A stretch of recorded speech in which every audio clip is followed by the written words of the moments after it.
The star of sliders just did the ultimate slide, sliding into the Big Brother hosting chair, if only for an evening. Regular Big Brother host Julie Chen-Moonves came down with a case of COVID-19, meaning the MC of the show for 24 years had to miss her first ever live eviction episode, and when producers needed to find a one-night fill-in, they found it in O'Connell. The move made sense seeing as how O'Connell is a big fan of the franchise, has reality hosting experience on The Real Love Boat, and has already followed Chen-Moonves once, as a host on CBS daytime Gabfest The Talk. And fans tuned in to see the switch, with the episode averaging 3.31 million viewers, up 12% from the season-to-date average. Watching from home, Chen-Moonves was a fan of her substitute, telling Entertainment Weekly that his personality really comes through in all he does, cause he's a genuine and genuinely funny guy. He made it his own and he did awesome. When and where did O'Connell get the call to fill in? What sort of advice did Chen-Moonves give him? How did it feel saying Julie's famous but first line?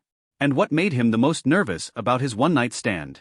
We asked the super sub all that and more, and found that Big Brother fans are now sliding into the DMs of his wife, Rebecca Romijn, and you won't believe why.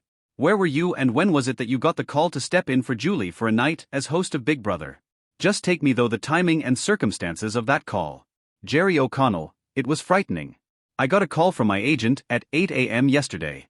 And, by the way, when your agent calls you at 8 a.m., it's usually bad news. So I was like, oh gosh, am I getting dropped by CAA? Here we go. And they said, Julie Chen-Moonves has COVID. You think you can handle this? I had just watched Wednesday night's episode, and it was crazy. I forgot that when they start to do the jury, they don't reveal if the power of veto is used until Thursday.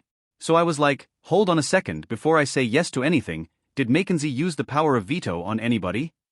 And he went, well, do you want to know? And I was like, yes, I want to know. I'm not doing this unless you tell me. They said, Angela got taken down. And I was like, I have to call you back. And I hung up and I was like, I cannot believe Angela made it another week. You mentioned you and Julie communicated before you went on the air. What did she tell you? Let me start by saying that I've been in this business for, get ready for it, 3 decades. And Julie Chen-Moonves is the kindest person I've met in my 30-plus years in this industry. I don't even know an analogy to make other than being in an NFL game, and a starting quarterback gets injured, and then sitting down with a second-string quarterback and saying, this is how you should win this game.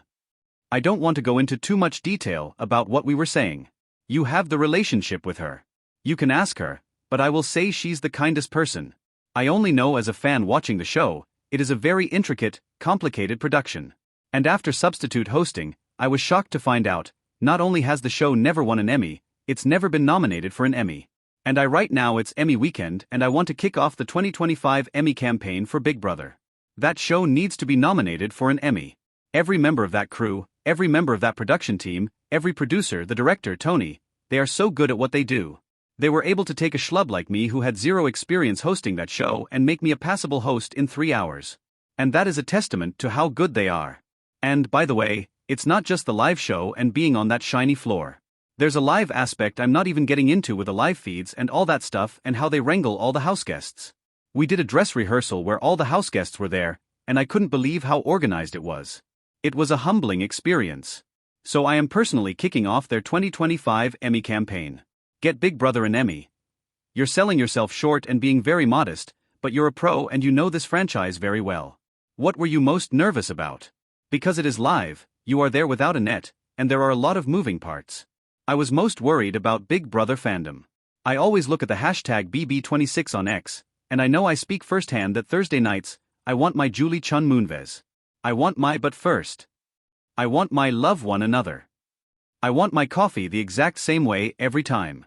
When I go to a bar, I want my drink the exact same way every time. And I knew I had to be true to Julie Chen-Moonves and true to the show.